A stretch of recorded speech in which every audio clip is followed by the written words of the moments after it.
because believe it or not, this thing has seen better days. But it's just not worth getting it out. It's a bit annoying. Not really holding my breath. I'm no professional. And it said more things people wanted to see on my YouTube channel were how I do some editing. So I think as the photos of today, or even photo of today, isn't going to be very good and there's not going to be a lot, I'll show you how I edit one. Okay then, so as I said in the video, I'll just show you how I edit a couple of them. I'm going to rush straight into it and get on with it as fast as I can. So the first one I'm going to have a crack at is this one of these great tit. So the first thing to do is I'm just going to crop the image. I think this probably look better as a square, so crop that straight down to a square, and I think I'll just stick him bang in the middle. Once I've done that, then I mess with the colour. I'll try the as shot, and I'll click it onto auto, and I kind of like that, so I'll go with that. Then I'm going to jump over to my presets, and I'll just click through some of the tools. So the lens correction, what that does is it removes the chromatic aberration and enables the profile correction, so it just does that within one click. Then I'm going to try the heavy dynamic range. I think that's a bit too much, so I'm just going to click on the dynamic range, and again what that does is it automatically changes some of the settings in here to the highlights, the shadows, the whites, and obviously if it's too much you can always dial it down with the amount here. I'm going to go that. A basic adjustment boost, yeah, that doesn't look too bad, so I'll press that. And again, all these presets here in my preset pack are all adjustable, so if you can't adjust them here by dialing them down, they all become a mask up here, and you can go in and individually change each mask. So once I'm kind of at this stage, what I'll do then is I will then right click and I will edit that in for this image I'll do Topaz denoise. Once Topaz has opened up, it will show you the difference between each one that you want to use here. So you've got standard, clear, low light, severe noise, and what I always use, the one I always use is the low light. I think the clear, it adds some kind of artifact into like the corners and it just over sharpens it, and I just don't like it. I just don't think it looks natural. So I always go for the low light, and I try to reduce the enhanced sharpness as much as possible, because I like to sharpen it up after. I don't like this doing it for me, if you know what I mean. So I'll turn that down, and I'll leave it something like that, and then I'll just press apply. Once that's done its magic, it'll open that back up into Lightroom.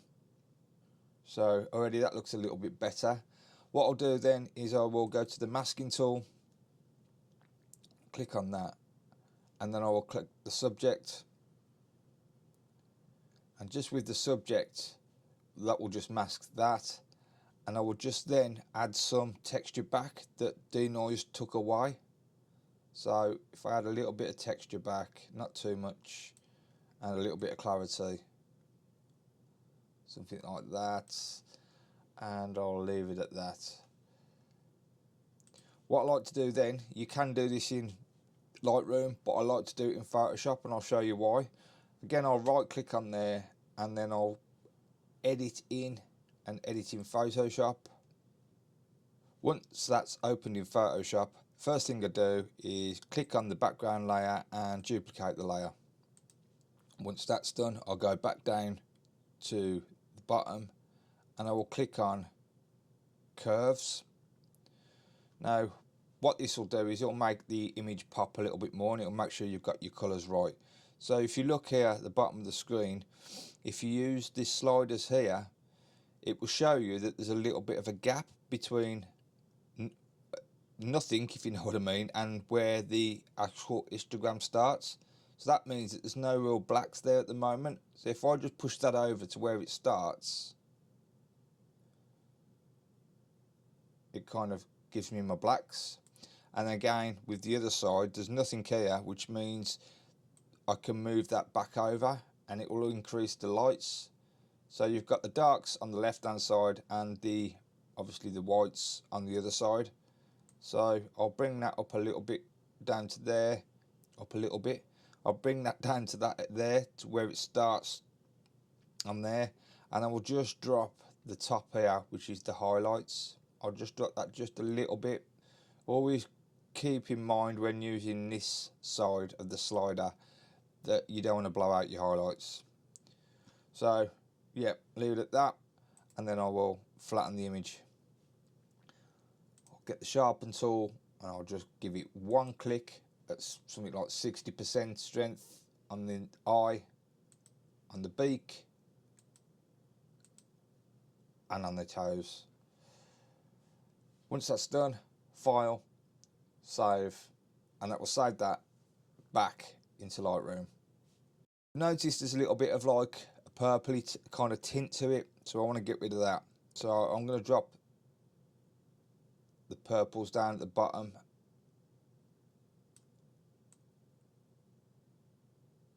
trying to get back to kind of black, if you know what I mean, something like that.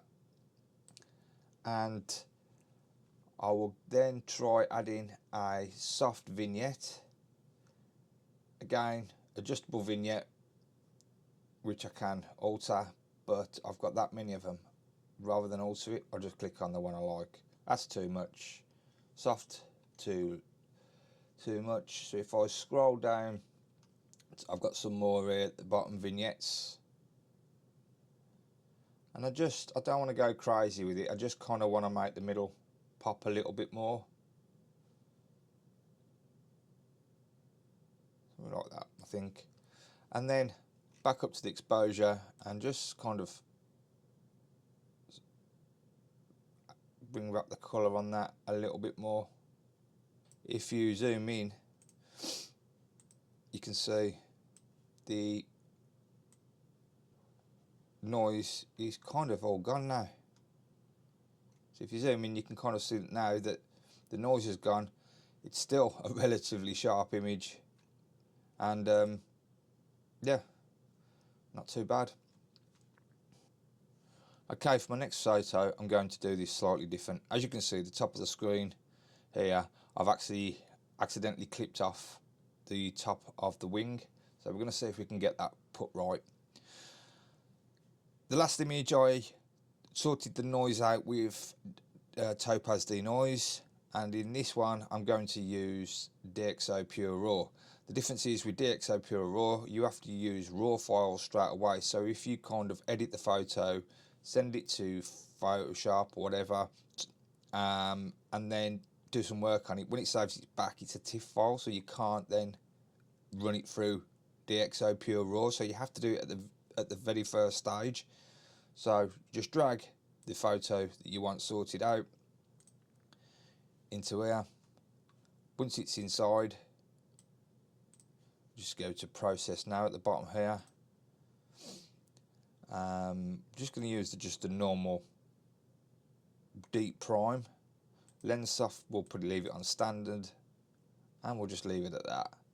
So start processing. The process bar goes down at the bottom.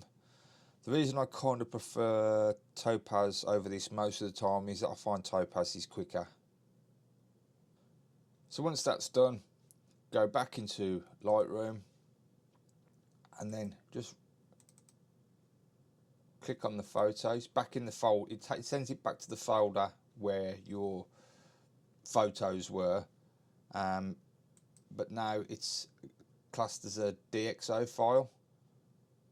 So once it's imported that, so that's been denoised now.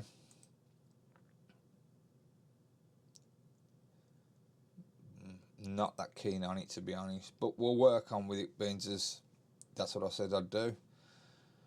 So I probably would have, in that situation, run it back through Topaz to compare the two to see which one's better.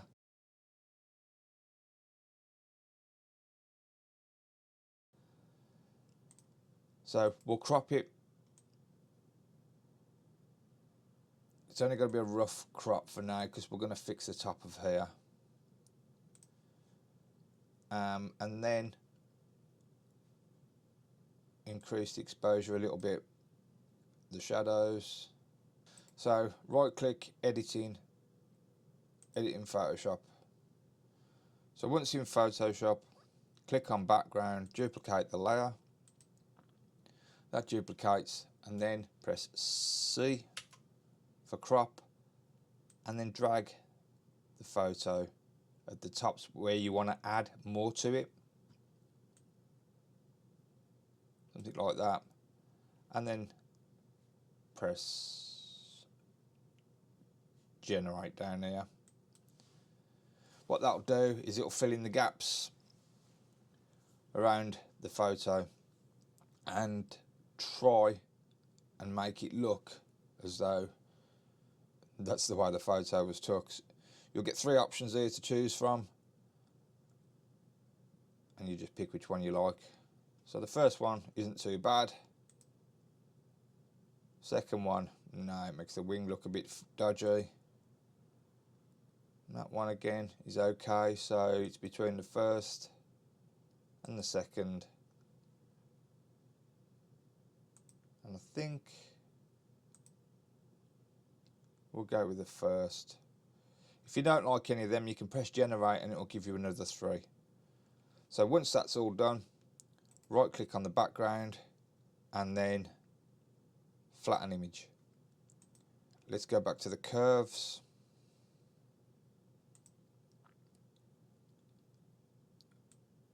Adjust them. As I said before, they only need doing a very little bit. So you can see the difference. It just kind of adds a little bit more colour to it. Now I'm there, I'll go to File, Save. We can add a bit of dynamic range to that.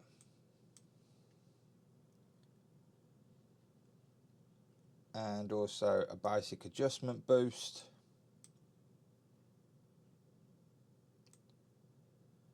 As I said, these are all in my preset pack, so if you're interested in the preset pack, it's £10, and I think you get something like 400 different presets. So probably just increase the shadows a very little bit. Does that even make sense? And then I'm gonna drop the blues just a little bit.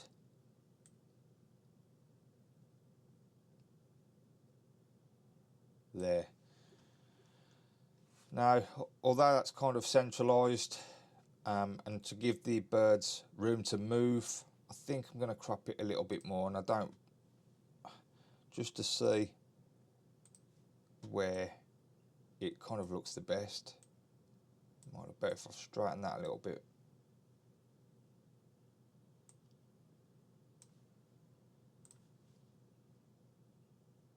Yeah, I think that looks a bit better. Add a little bit of texture to it, shade, shadows. Might bring the vibrance down just a touch. And that's it. So it's gone from that to that. As I said, just very quick edits today, just to show you roughly how I do a few things and share a few tricks.